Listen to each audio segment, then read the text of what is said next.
ও বাবা আমি সবই শুনতে পেরেছি দেখছো সেই নারহিম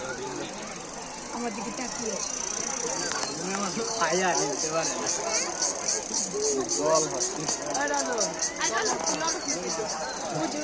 ও মনের কথা শুনছে রে